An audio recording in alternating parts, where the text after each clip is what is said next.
Leis do amor. Quanto mais se agiganta a civilização na Terra, mais amplamente predomina o estudo na extensão do progresso geral. Cientistas e pesquisadores analisam, infatigavelmente, não apenas as realizações alusivas ao domínio das forças da natureza, mas também os poderes da alma, a escarificarem todos os fenômenos do binômio mente-corpo, consagrando a era do pensamento racional. Para isso, multiplicam-se escolas e cursos técnicos, estabelecimentos culturais e anfiteatros de ensino, em que perguntas e respostas sedimentam a renovação do mundo natural. Transportemos igualmente a questão da dor para os recintos de aula, por disciplina a examinar em regime de urgência. Pensadores existem que pretendem desconhecê-la, enquanto outros fazem dela paixão acariciada com volúpia, caindo no desequilíbrio de quem ignora a função da água no solo, formando o deserto por arredá-lo deliberadamente do caminho ou gerando pânico, por recolhê-la toda ao pé da si. Surgem ainda aqueles que apelam para as religiões seculares, no sentido de lhe dirimirem a existência. No entanto, quase todos os sistemas de fé apreciam-na do êxtase místico, menoscabando a coerência ou transformando o reconforto moral numa hipnose doentia, atitudes essas que relegam todo esclarecimento à lamentável procrastinação. Daí, o nosso propósito de oferecer estas páginas humildes, à guisa de opúsculo didático. 1. Aos companheiros que nos propuseram os 8 temas abordados neste livro, em torno do sofrimento perante a doutrina espírita. 2. Com o objetivo de fundamentar a paciência e a consolação, a esperança e o aperfeiçoamento íntimo, na lógica da reencarnação. Articulamos nosso esforço modesto à base de questionários e explicações, tão simples e tão reduzidos quanto possível, relacionando sugestões para entendimento mais amplo entre os estudantes da fé racionada, que Allan Kardec nos preceitua, ao revivecer o Evangelho do Cristo. Obviamente, desse modo, entregamos aos leitores amigos, pálidas sementes do trabalho metódico, que nos cumpre efetuar, no estudo crescente da doutrina espírita, para solucionar o problema da dor, nas leis do destino, no âmago do qual surpreenderemos invariavelmente o divino amor, extinguindo as deficiências humanas. Deixando, pois, aqui, o nosso obscuro ensaio para a instituição de cursos rápidos ou minuciosos, destinados à elucidação espírita, entre os homens, agora e no futuro, rogamos ao Senhor nos abençoe a intenção de cooperar no acendimento da nova luz, sempre na certeza de que outros ceareiros, desencanados e encanados, virão às lides da verdade para fazer mais e melhor. Emanuel. Uberaba, 17 de janeiro de 1963. 1. A convite de Emanuel, conhecido benfeitor espiritual, os médiuns Francisco Cândido Xavier e Valdo Vieira psicografaram este livro, responsabilizando-se o primeiro pelos capítulos pares e o segundo, pelos capítulos ímpares, respectivamente, numa série de 8 reuniões, em Uberaba, Minas. Nota da editora. 2. Os temas em estudo neste opúsculo foram sugeridos a Emanuel por um grupo de companheiros que elaboram na Federação Espírita do Estado de São Paulo, desejosos de analisar o sofrimento humano em curso ligeiro de esclarecimento, à luz da doutrina espírita. Nota da editora. Causas espirituais das doenças. 1. O que estrutura espiritualmente o corpo de carne. O corpo espiritual ou perispírito é o corpo básico, constituído de matéria sutil, sobre o qual se organiza o corpo de carne. 2. O erro de uma encarnação passada pode incluir na encarnação presente, predispondo o corpo físico às doenças. De que modo? A grande maioria das doenças tem a sua causa profunda na estrutura semimaterial do corpo espiritual. Havendo o espírito agido erradamente, nesse ou naquele setor da experiência evolutiva, vinca o corpo espiritual com desequilíbrios ou distonias, que o predispõem à instalação de determinadas enfermidades, conforme o órgão atingido. 3. Quais os 2 aspectos da justiça? A justiça na terra pune simplesmente a crueldade manifesta, cujas consequências transitam nas áreas do interesse público, dilapidando a vida e induzindo a criminalidade. Entretanto, esse é apenas o seu aspecto exterior, porque a justiça é a sempre manifestação constante da lei divina, nos processos da evolução e nas atividades da consciência. 4.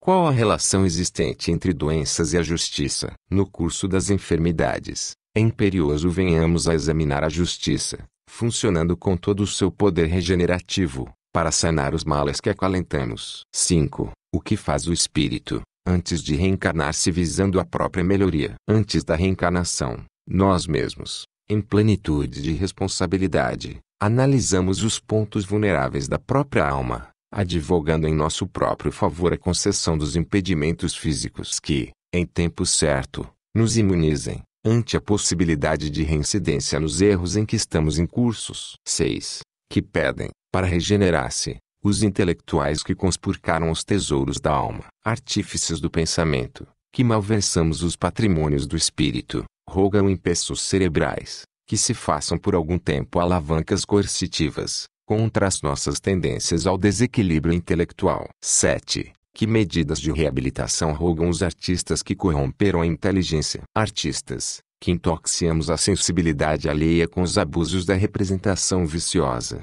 imploramos moléstias ou mutilações, que nos incapacitem para a queda em novas culpas. 8.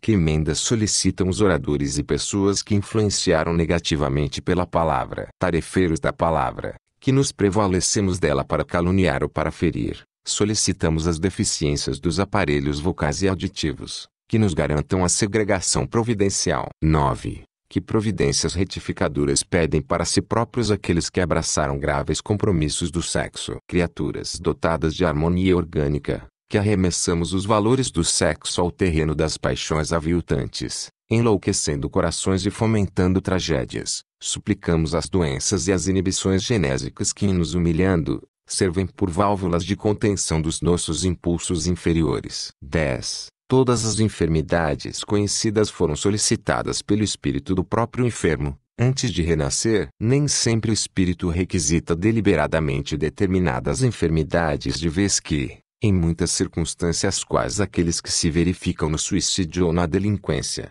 caímos, de imediato, na desagregação ou na insanidade das próprias forças, lesando o corpo espiritual, o que nos constrange a renascer no berço físico, exibindo defeitos e moléstias congênitas, em aflitivos quadros expiatórios. 11. Quais são os casos mais comuns de doenças compulsórias, impostas pela lei divina? Encontramos numerosos casos de doenças compulsórias, impostas pela lei divina, na maioria das criaturas do que trazem as provações da idiotia ou da loucura, da cegueira ou da paralisia irreversíveis, ou ainda, nas crianças problemas, cujos corpos, irremediavelmente frustrados, durante todo o curso da reencarnação, mostram-se na condição de celas regenerativas, para a internação compulsória daqueles que fizeram jus a semelhantes recursos drásticos da lei. Justo acrescentar que todos esses companheiros, em transitórias, mas duras dificuldades, renascem na companhia daqueles mesmos amigos e familiares de outro tempo que,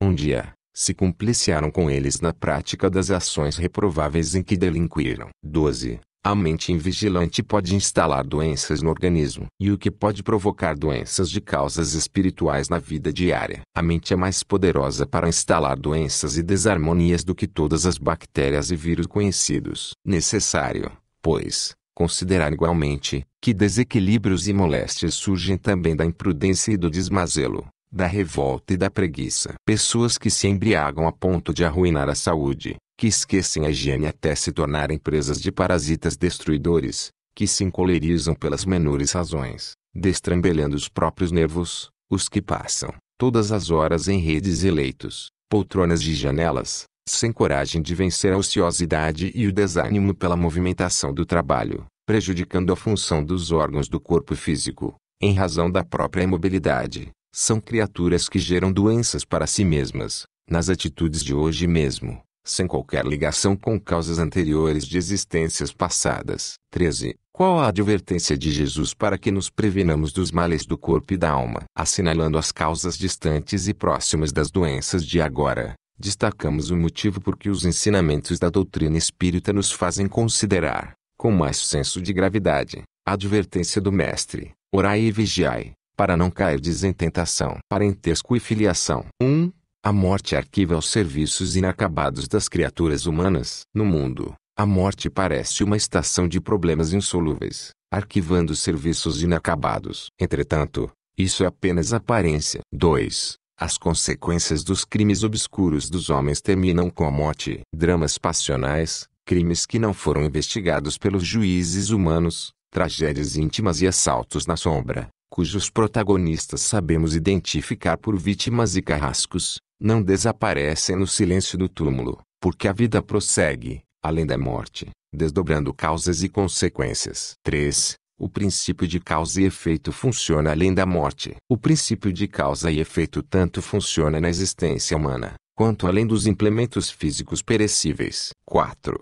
Para onde nos conduz a morte? Porque nós outros, seres humanos, encarnados e desencarnados, somos ainda discípulos imperfeitos e inexperientes da vida. A morte não nos impele, em definitivo, às esferas superiores e nem nos rebaixa, indefinidamente, a círculos degradantes. 5. Para as criaturas humanas o que significa a vida terrestre? Considera-nos a lei divina por inteligências juvenis, sob o patrocínio da escola, concedendo-nos, na vida terrestre, o mais alto campo edificante e reeducativo. 6. Qual a conexão entre a consanguinidade e o destino? Nos elos da consanguinidade, revemos o convívio de todos aqueles que se nos associaram ao destino, pelos vínculos do bem ou do mal, através das portas benditas da reencarnação. 7. Que precisamos para vencer na luta doméstica? Devemos revestir-nos de paciência, amor, compreensão, devotamento, bom ânimo e humildade,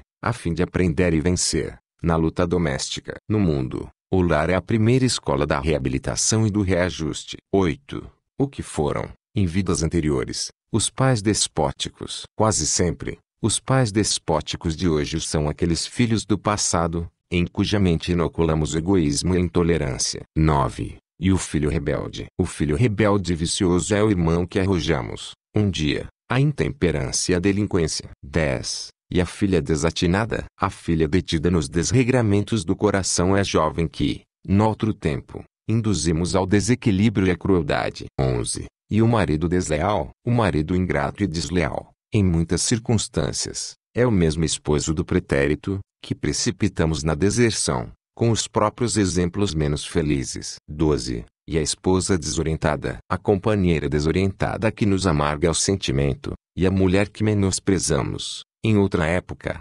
obrigando-a a resvalar no poço da loucura. 13. E os parentes abnegados? Os parentes abnegados, em que nos escoramos, são os amigos de outras eras, com os quais já construímos os sólidos alicerces da amizade e do entendimento, proporcionando-nos o reconforto da segurança recíproca. 14. Como influir o nosso passado no clima familiar e na atividade profissional? Cada ela de simpatia ou cada sombra de desafeto, que surpreendemos na família ou na atividade profissional, são forças do passado a nos pedirem mais amplas afirmações de trabalho na vitória do bem. 15. Em vista de tudo isso, que nos cabe fazer ante os parentes? Diante dos parentes e dos companheiros de jornada, consagremo-nos à felicidade de todos e façamos o melhor ao nosso alcance, a benefício de cada um. 16. O que devemos fazer se a presença de alguém nos é penosa? Se a presença de alguém nos é penosa ou difícil ao coração, anulemos os impulsos negativos que nos surjam na alma e convertamos as nossas relações com esse alguém numa sementeira constante de paz e luz. 17.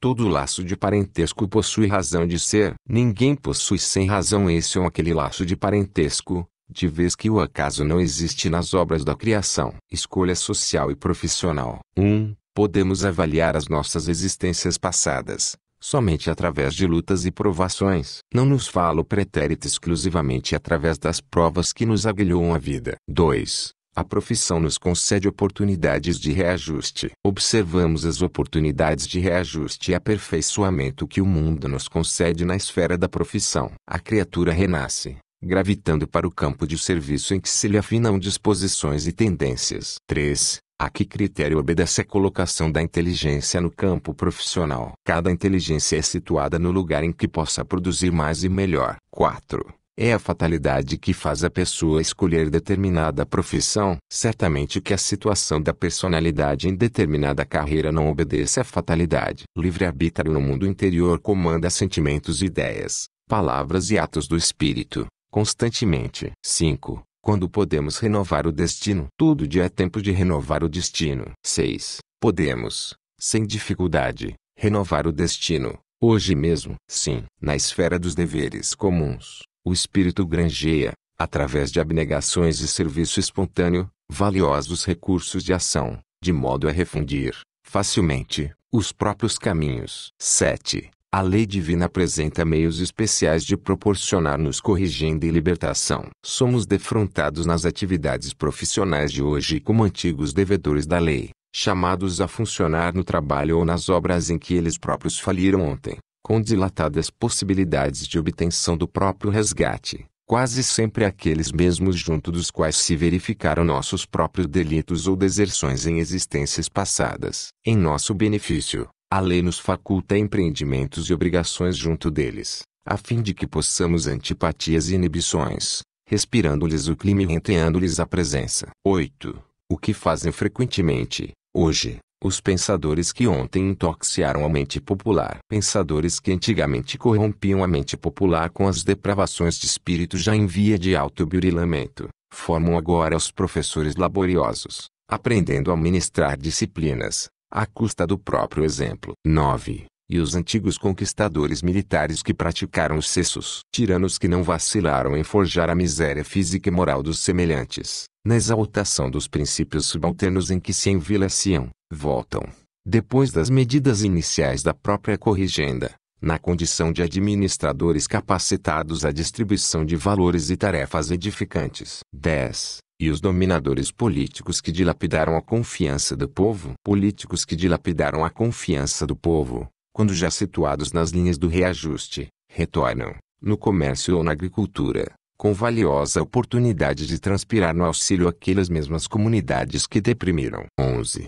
E os guerreiros e soldados. Guerreiros e soldados que se valiam das armas para assegurarem imunidade aos instintos destruidores quando internados na regeneração começante, transfiguram-se em mecânicos e operários modeladores, dignificando o metal e a madeira que eles próprios perverteram em outras épocas. 12. E os carrascos rurais. Verdugos rurais, agiotas desnaturados, defraudadores da economia pública e mordomos do solo, convertidos em agentes do futuro, modificados ao toque do bem, volvem na posição de servidores limitados da gleba, quando de sol a sol, no pagamento das dívidas, a que se empenharam, imprevidentes. 13. E as mulheres que se ocuparam da maledicência e da intriga. Mulheres distintas que se ocuparam da maledicência e da intriga, prejudicando a liberdade e progresso, após reconhecerem os próprios erros, tornaram, em regime de transitório cativeiro, ao recinto doméstico,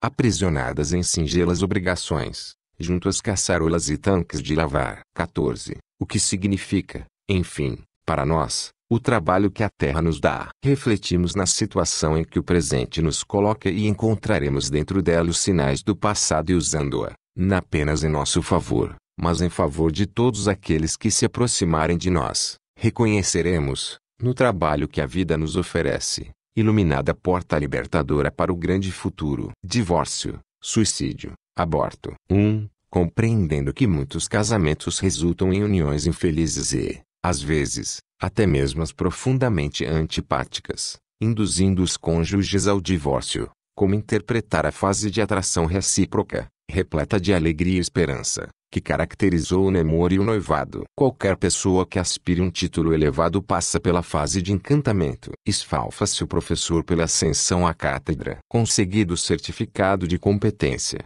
é imperioso entregar-se ao estudo incessante para atender às exigências do magistério. Esforça-se o acadêmico pela conquista do diploma que lhe autoriza o exercício da profissão liberal. Laureado pela distinção, sente-se compelido ao trabalho infatigável, de modo a sustentar-se na responsabilidade em que anela viver. Assim, também, o matrimônio. 2. Como interpretar as contrariedades e desgostos domésticos. O homem e a mulher aguardam o casamento, embalados na melodia do sonho. Entretanto, atingida a convivência no lar, surgem as obrigações, decorrentes do pretérito, através do programa de serviço traçado para cada um de nós pela reencarnação, que nos compele a retomar, na intimidade, todos os nossos erros e desacertos. Fácil, dessa forma, reconhecer que todas as dificuldades domésticas são empeços, trazidos por nós próprios, das existências passadas. 3. De modo geral,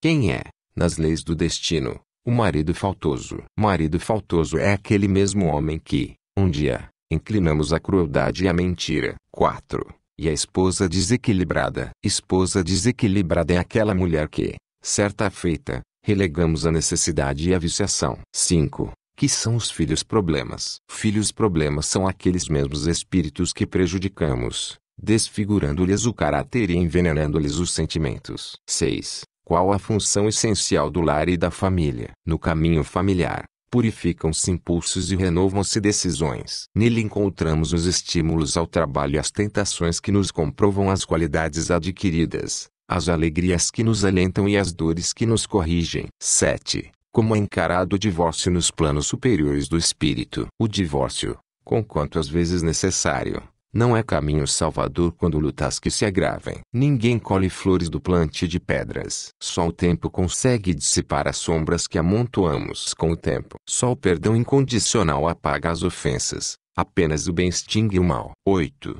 Existem casos francamente insolúveis nos casamentos desventurados. Não será o divórcio o mal menor para evitar maiores males. Muitos dizem que o divórcio é válvula de escape para evitar o crime e não ousamos contestar. Casos surgem nos quais ele funciona, por medida lamentável, afastando males maiores, qual amputação que evita a morte, mas será sempre quitação adiada, a maneira de reforma do débito contraído. 9. Por mais rápidas se façam as lutas, no casamento, é melhor permanecer dentro dele. Pagar a libertar-se. Aprender a assimilar a lição. 10. Quais são as piores consequências das ligações carnais desditosas, além daquelas que se apresentam nos sofrimentos das frustrações ou lesões emotivas? É forçoso observar que da afeição sexual descontrolada surgem muitas calamidades para a vida do espírito, dentre as quais destacaremos, a par da fascinação ou do ódio, nos problemas da obsessão, o suicídio e o aborto, como sendo as mais lastimáveis. 11. Como é interpretado o aborto nos planos superiores da vida espiritual? O aborto provocado, mesmo diante de regulamentos humanos que o permitam, é um crime perante as leis de Deus. 12. Quais os resultados imediatos do aborto para as mães e pais que o praticam? Praticando o aborto, mães e pais cruéis ou irresponsáveis afastam de si mesmos os recursos de reabilitação e felicidade que lhes iluminariam, mais tarde, os caminhos, seja impedindo ao reencarnado de espíritos amigos que lhes garantiriam a segurança e o reconforto ou impedindo o renascimento de antigos desafetos, com os quais poderiam adquirir a própria tranquilidade pela solução de velhas contas. 13. O aborto oferece consequências dolorosas especiais para as mães. O aborto oferece funestas intercorrências para as mulheres que a ele se submetem, impelindo-as à desencarnação prematura, seja pelo câncer ou por outras moléstias de formação obscura, quando não se anulam os aflitivos processos de obsessão. 14. E para os pais que cooperam nos delitos do aborto, tanto quanto os ginecologistas que o favorecem, vêm a sofrer os resultados da crueldade que praticam, atraindo sobre as próprias cabeças os sofrimentos e os desesperos das próprias vítimas, relegadas por eles aos percalços e sombras da vida espiritual de esferas inferiores. 15. As criaturas do que se suicidaram em razão das desilusões encontradas nas ligações afetivas, agravam os sofrimentos de outrem, além dos sofrimentos que elas próprias encontram. Muitos espíritos fracos, que por razões de infelicidade na afeição sexual atiram-se ao suicídio, encontram padecimentos gigantescos, como quem salta no escuro sobre precipícios de brasas, criando derivações de angústia para os causadores de semelhantes tragédias. 16. Os casos de suicídio nas uniões carnais infelizes agravam provas em casamentos futuros. Quantos violam a passagem da morte, crendo erroneamente alcançar o repouso, nada mais encontram senão suplício e desespero, a gerarem, no âmago de si mesmos, os pavorosos conflitos, que apenas as reencarnações regenerativas conseguem remediar. Saibamos tolerar com paciência as provações que o mundo nos ofereça, criando o bem sobre todos os males que nos cheguem das existências que já vivemos, na convicção de que fugir ao dever, por mais doloroso seja o dever que nos caiba, será sempre abraçar o pior. Em quaisquer atribulações ou dificuldades, a nossa obrigação individual é fazer o melhor ao nosso alcance para que o bem triunfe. 17. Que fazer para extinguir os males evidentes das ligações afetivas inconsideradas e desditosas? Em todos os departamentos da luta humana, os compromissos do passado reaparecem. Indispensável revestir-se a alma de forças para vencer, em si mesma, os pontos vulneráveis que, em outro tempo, a fizeram cair. 18. Qual a direção pessoal que devemos adotar para vencer os dissabores do lar infeliz? Evitemos o divórcio, tanto quanto possível, e combatemos o aborto e o suicídio com todos os recursos de raciocínio e esclarecimento de que possamos dispor. O divórcio adia o resgate. O aborto complica o destino. O suicídio agrava todos os sofrimentos. Obsessão. 1. Existe relação entre obsessão e correntes mentais? Quem se refere à obsessão há de reportar-se, necessariamente, às correntes mentais. O pensamento é a base de tudo. 2. Todos temos desafetos do pretérito. Inegável que todos carregamos ainda, do pretérito ao presente, enorme carga de desafetos. 3. Qual a nossa posição, depois de desencanados, quando não somos integralmente bons, nem integralmente maus? Quando desencanados, em condições relativamente felizes, guardadas as justas exceções, somos equiparados a devedores em refazimento, habilitando-nos, pelo trabalho e pelo estudo, ao prosseguimento do resgate dos compromissos de retaguarda. 4. Onde somos defrontados com mais frequência pelos desafetos do passado, na terra ou no plano espiritual. É compreensível que seja na esfera física que mais direta e frequentemente nos abordem aqueles mesmos espíritos a quem ferimos ou com quem nos compliciamos na delinquência. 5. Como poderíamos classificar aqueles que em outras existências nos foram inimigos ou de quem fomos adversários e que, no presente, desempenham, na base da profissão ou da família, o papel de nossos companheiros e de nossos parentes? São elas as testemunhas de nosso aperfeiçoamento, experimentando-nos as energias morais, quando não lhes suportamos o permanente convívio, por força das provas regenerativas que trazemos ao renascer. Acompanha-nos por instrumentos do progresso a que aspiramos, vigime-nos as realizações e policiam-nos os impulsos. 6. Quando estaremos realmente em paz com todos aqueles que ainda são para nós aversões naturais ou pessoas difíceis? Um dia, chegaremos a agradecer-lhes a colaboração, imitando o aluno que, incomodado na escola, se rejubila, mais tarde, por haver passado sob as atenções do professor exigente. 7. Como se transformam os nossos adversários do passado? Nos processos da obsessão, urge reconhecer que os nossos opositores ou adversários se transformam para o bem, à medida que, de nossa parte, nos transformamos para o melhor. 8. As sessões de desobsessão têm valor. Em que condições? Toda recomendação verbal e todo entendimento pela palavra, através das sessões de desobsessão, se revestem de profundo valor, mas somente quando autenticados pelo nosso esforço de reabilitação íntima, sem a qual todas as frases enternecedoras passarão, infrutífera, qual música emocionante sobre a vasa do charco. 9. Em que tempo e situação não podem atingir os fenômenos deprimentes da obsessão? Salientando-se que o pensamento é a alavanca de ligação, para o bem ou para o mal, é muito fácil perceber que os fenômenos deprimentes da obsessão podem atingir-nos, em qualquer condição e em qualquer tempo. 10. É preciso que o obsediado observe a própria vida mental para contribuir para as próprias melhorias. Sim, as correntes mentais são tão evidentes quanto as correntes elétricas, expressando potenciais de energias para realizações que nos exprimem em direção, propósito ou vontade, seja para o mal ou para o bem. 11. Qual o papel do desejo, da palavra, da atividade e da ação no fenômeno obsessivo? Cada um de nós é acumulador por si, retendo as forças construtivas ou destrutivas que geramos. Desejo, palavra, atitude e ação representam eletroímãs, através dos quais atraímos forças iguais àquelas que exteriorizamos, no rumo dos semelhantes. 12. Quais as consequências para quem se detém em qualquer aspecto do mal? Deter-nos, em qualquer aspecto do mal, é aumentar a influência, sobre nós e sobre os outros. 13. Qual a relação entre as manifestações do sentimento aviltado e os desequilíbrios da personalidade? Todas as manifestações de sentimento aviltado, quais sejam a calúnia e a maledicência, a cólera e o ciúme, a censura e o sarcasmo, a intemperância e a licenciosidade, estabelecem a comunicação espontânea com os poderes que os representa, nos círculos inferiores da natureza, criando distonias e enfermidades, em que se levantam fobias e fixações, desequilíbrios e psicoses, a evoluírem para alienação mental declarada. 14. O que nos acontece moralmente quando emitimos um pensamento? Emitindo um pensamento, colocamos um agente energético em circulação, no organismo da vida, agente-se que retornará fatalmente a nós, acrescido do bem ou do mal de que o revestimos. 15. Qual a relação entre os nossos pontos vulneráveis e o retorno do mal que praticamos? Compreendendo-se que cada um de nós possui pontos vulneráveis, no estado evolutivo deficitário em que ainda nos encontramos, toda vez que o mal se nos associa a essa ou aquela ideia, teremos o mal de volta em nós mesmos, agravando-se doenças e fraquezas, obsessões e paixões. 16. O que recebemos dos outros. Assimilamos dos outros o que damos de nós. 17. Que imagens reflete o espelho da mente? A mente pode ser comparada a espelho vivo,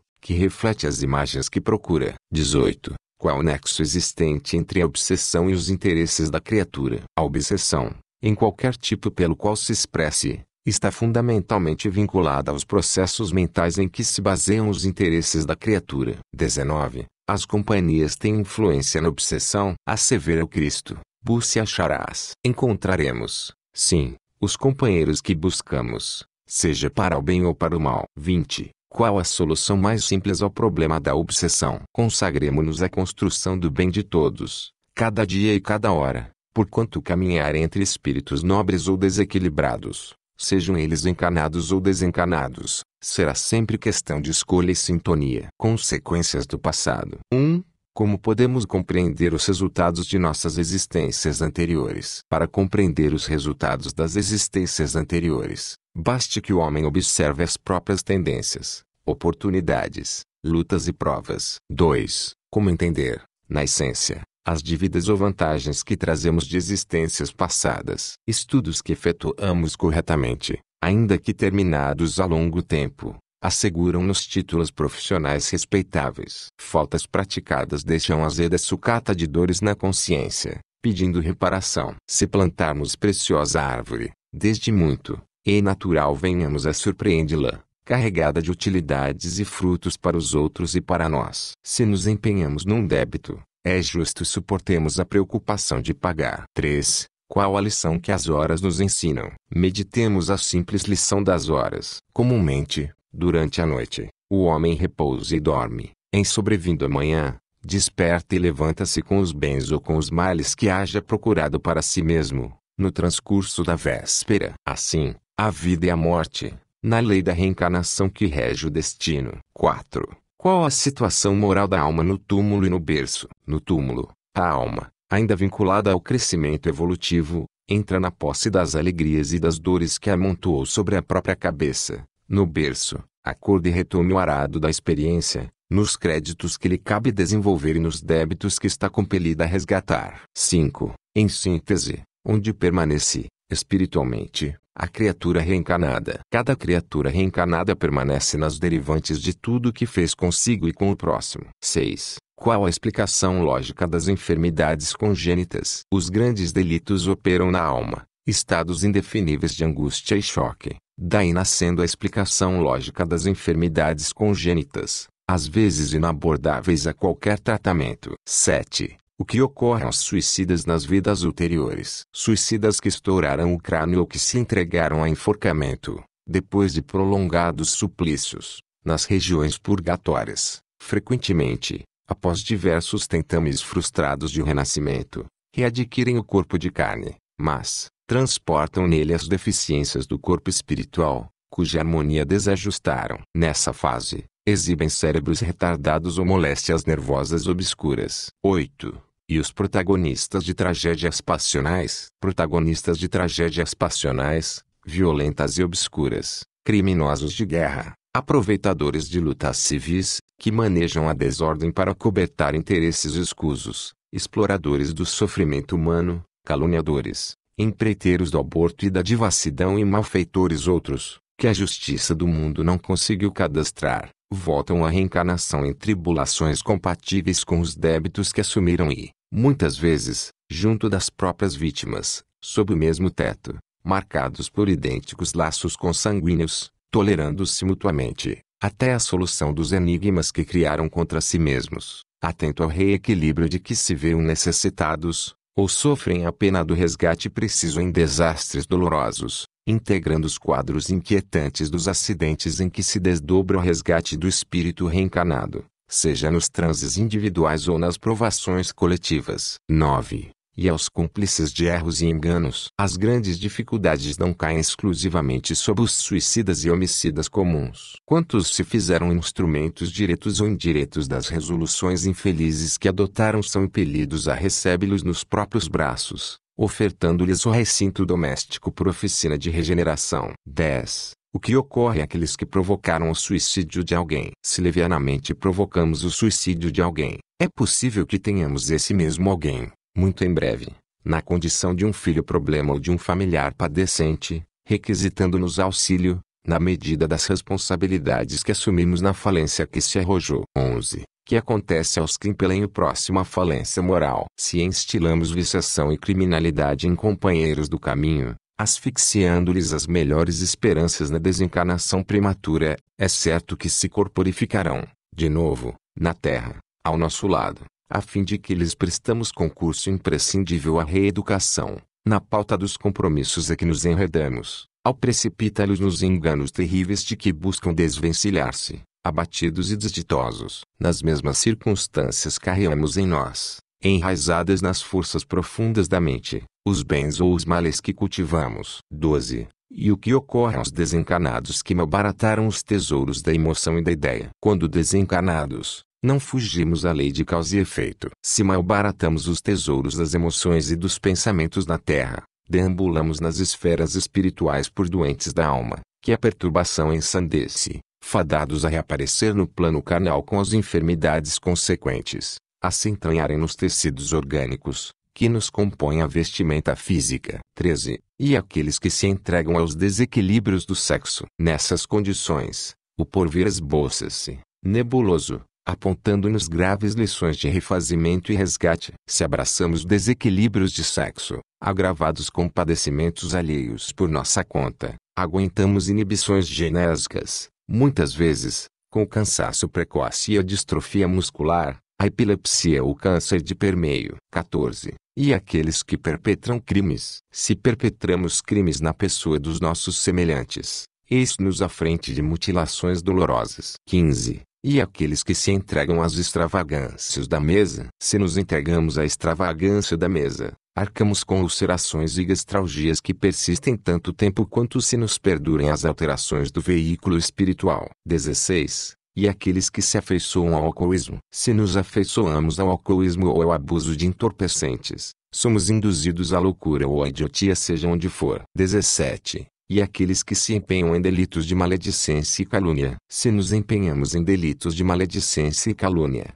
atravessamos vastos períodos de surdez ou mudez, precedidas ou seguidas por distonias correlatas. 18. As consequências de nossos erros se verificam apenas na forma de doenças comuns? Não. Além disso, é preciso contar com as probabilidades da obsessão, porquanto, cada vez que ofendemos aos que nos partilham a marcha, atraímos, em prejuízo próprio, as vibrações de revolta ou desespero daqueles que se categorizam por vítimas de nossas ações impensadas. 19. Qual deve ser a nossa atitude perante as provas da vida? Diante das provas inquietantes que se demoram conosco, aprendamos a refletir, para auxiliar, melhorar, amparar e servir aqueles que nos cercam. 20. Quais as relações entre o presente, o passado e o futuro? Todos estamos no presente, com o ensejo de construir o futuro, mas envolvidos nas consequências do passado que nos é próprio. Isso porque tudo aquilo que a criatura semeia, isso mesmo colherá. O tratamento das doenças e o espiritismo. 1. O espiritismo pode contribuir para o tratamento das doenças. A doutrina espírita, expressando o cristianismo redivivo, não apenas descortina os panoramas radiantes da imortalidade, ante o grande futuro, mas é igualmente luz para o homem, a clarear-lhe o caminho. Desse modo, desempenha função específica no tratamento das doenças que fustigam a humanidade, por ensinar a medicina da alma, em bases no amor construtivo e reedificante. Nas trilhas da experiência terrestre, realmente, a cada trecho, surpreendemos desequilíbrios, a se exprimirem por enfermidades individuais ou coletivas. 2. Existe uma patologia da alma. Mágoas, ressentimentos, desesperos, atritos e irritações entretecem crises do pensamento, estabelecendo lesões mentais que culminam em processos patológicos, no corpo e na alma, quando não se convertem, De pronto, em pábulo da loucura ou em sombra da morte. 3. Por que acontece assim? Isso acontece porque milhões de criaturas, repostas no lar, recapitulam amargosas e graves experiências, junto àqueles que atormentaram outrora ou que outrora lhes foram implacáveis verdugos, metamorfoseados em companheiros que, às vezes, trazem o nome de pais e figuram-se adversários intransigentes. Responderam por filhos e mais se assemelham a duros algozes dos corações afetuosos que lhes deram o tesouro do berço. Carregam a certidão de esposos e parecem forçados, em algemas duplas na pedreira do sofrimento. Fazem-se conhecidos por titulares da parentela e exibem-se, à feição de carrascos tranquilos. 4. Como classificar o reduto doméstico, onde se reúnem sob os mesmos interesses e sob o mesmo sangue os inimigos de existências passadas? Do ponto de vista mental, os adversários do pretérito, reencarnados no presente, expandem entre si tamanha carga vibratória de crueldade e rebeldia, que transfiguram o ninho familiar em furna, minado por miríades de raios destrutivos de azedume e aversão. 5. Qual o papel dos princípios espíritas diante dos conflitos familiares? Diante dos conflitos familiares, surgem os princípios espíritas por medicação providencial. 6. Qual o ponto fundamental do socorro espírita nos males de origem doméstica? Claramente, na educação individual e, evidenciando a reencarnação, destaca o impositivo da tolerância mútua, por terapêutica espiritual imediata, a fim de que os pontos nevrálgicos do indivíduo ou do grupo sejam definitivamente sanados. 7. Como classificam a doutrina espírita as pessoas difíceis da convivência ou da consanguinidade? A doutrina espírita, proclamando o entendimento fraterno por medida inalienável, perante os ajustes precisos, cataloga os irmãos transviados na ficha dos enfermos carecentes de compaixão e socorro. 8. Como funcionam os ensinamentos espíritas na cura dos males que infelicitam as criaturas humanas? Os ensinamentos espíritas, despertando a mente para a necessidade do trabalho e do estudo espontâneo, preparam a criatura em qualquer situação, para a obra do aperfeiçoamento próprio e desvelando a continuidade da vida, para lá da morte, patenteiam o raciocínio de cada um que a individualidade não encontrará, além túmulo, qualquer prerrogativa e sim a felicidade ou infortúnio que construiu para si mesma, através daquilo que fez aos semelhantes. 9. A caridade pode auxiliar nas curas dos males humanos. Fácil verificar, assim, que a doutrina espírita encerra a filosofia do pensamento reto, por agente preservativo da saúde moral, e consubstancia a religião natural do bem, cujas manifestações definem a caridade por terapêutica de alívio e correção de todos os males que afligem a existência. 10. Em que fórmulas essenciais se baseiam a terapêutica espírita? Com os ensinamentos espíritas aprendemos que os atos de bondade, ainda os mais apagados e pequeninos, são plantações de alegrias eternas e que o perdão incondicional das ofensas é a fórmula santificante para a supressão da dor e renovação do destino. 11. Quais são os medicamentos do espírito? Nas atividades espíritas, colhemos do magnetismo sublimado os benefícios imediatos, seja no clima do passe, sob o influxo da oração, ou no culto sistemático do evangelho no lar, por intermédio dos quais, benfeitores e amigos desencarnados nos reequilibram as forças, através da inspiração elevada, apaziguando-nos os pensamentos, ou se valem de recursos mediúnicos esparsos no ambiente, a fim de nos propiciarem socorro à alma aflita ou às energias exaustas. Se abraçastes,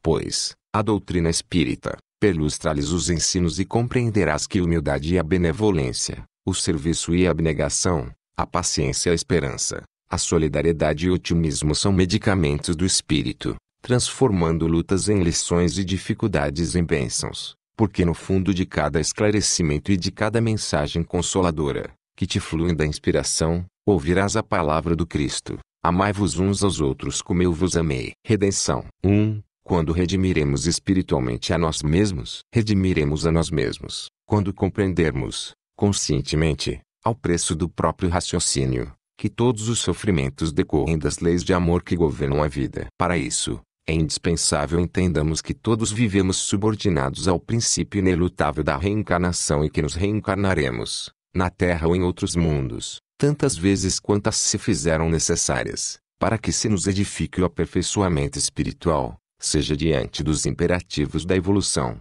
que nos traçam inevitáveis labores educativos, ou à frente dos encargos expiatórios que nos apontam graves tarefas de recapitulação e corrigenda, para o expurgo da consciência culpada. 2. Bastará apenas sofrer para que resgatemos os compromissos adquiridos nas existências passadas. Se temos o coração aberto em feridas profundas, isso não basta. É preciso transubstanciar as próprias dores em esperanças e ensinamentos. 3. Basta apenas chorar para realizarmos o expurgo do coração. Às vezes, trazemos o semblante lavado de lágrimas. No entanto, o desespero e a inconformação desmancham-se igualmente em pranto amargo. Para expurgar o mundo íntimo é mister valer-nos da provação como recurso de trabalho, para converter a tribulação em alegria e dificuldade em lição. 4. Basta apenas bendizer as mãos que nos ferem. Bendigamos as mãos que nos ferem. Imperioso, porém, nos dediquemos a fazer algo ao fim de que se renovem para o entendimento e para a prática do bem, sob a inspiração dos bons exemplos que lhes pudermos ofertar. 5. Basta apenas acreditar na verdade, sofrendo o escárnio dos que a recusam. Dizemos a verdade e, não raro, riem de nós muitas vezes, só porque isso aconteça. Julgam-nos dispensados de trabalhar pela expansão de novas luzes, quando a verdade reclama continuismo de abnegação para que triunfe a benefício de todos. 6. Basta apenas recolher pedras de ingratidão. Recolher pedras de ingratidão por pétalas de carinho é heroísmo de muitos. Multidões respiram nesse câmbio, estranho de padecimentos morais, preferindo acomodar-se à hipnose da queixa. A ingratidão é sempre resultado da ignorância e para que a ingratidão alheia produza bênçãos redentoras em nós, é necessário prosseguir plantando entendimento e fraternidade na terra seca da incompreensão, de que muitos outros já desertaram. 7. Para que nos purifiquemos, será suficiente acomodar-nos à tristeza e à soledade, porque nos reclama em serviço demasiado a felicidade dos outros. Quase sempre exigimos o máximo dos outros na construção da nossa felicidade, sem lhes darmos de nós o máximo na preservação da própria segurança. Entretanto, em apoio de nosso burilamento, urge sustentar atividades e encargos de sacrifício. 8. Ainda para isso será suficiente que padeçamos o assédio da injúria. Caluniam-nos frequentemente, no entanto, só pelo fato de sermos apontados pelo dedo da injúria. Isso não adianta ao aperfeiçoamento espiritual. Impreterível usar compaixão e bondade, à frente daqueles que nos perseguem. 9. Para que obtenhamos quitação, ante o pretérito culposo, bastará experimentar agruras e provações no reduto doméstico, de ânimo sistematicamente recolhido à rixa e ao mau humor. Em muitas circunstâncias, o lar é o cárcere dos nossos sonhos. Contudo, é útil recordar que vastas fileiras de criaturas que se encontram na mesma situação, agravando padecimentos e lutas pelo abandono das responsabilidades que lhes competem. A regeneração pela qual ansiamos espera por nossa felicidade aos compromissos assumidos, com a nossa disposição de arquivar planos de ventura para quando a divina sabedoria nos proclame a libertação. 10. A fim de que nos aperfeiçoamos, chegará a viver sempre sob inquietações aflitivas. Vergamo-nos sob o fardo de inquietações opressivas, mas, para que essas inquietações nos sirvam ao reajuste da alma, cabe-nos a obrigação de transformá-las em testemunhos de fé e serviço ao próximo. 11. Em favor do aprimoramento próprio, será suficiente arrepender-nos dos erros e faltas cometidas. Convém notar que o reconhecimento dos próprios erros, perpetrados nesse ou naquele setor da existência, é o primeiro passo da reabilitação, mas esse começo é empreendimento nulo se não resolvemos corrigir-nos com humildade e paciência, na execução dos deveres que a vida nos recomenda. 12. É lícito contarmos com o auxílio dos espíritos superiores, grandes missionários da evolução moral na Terra, para que nos apoiem no trabalho da própria regeneração. Sim,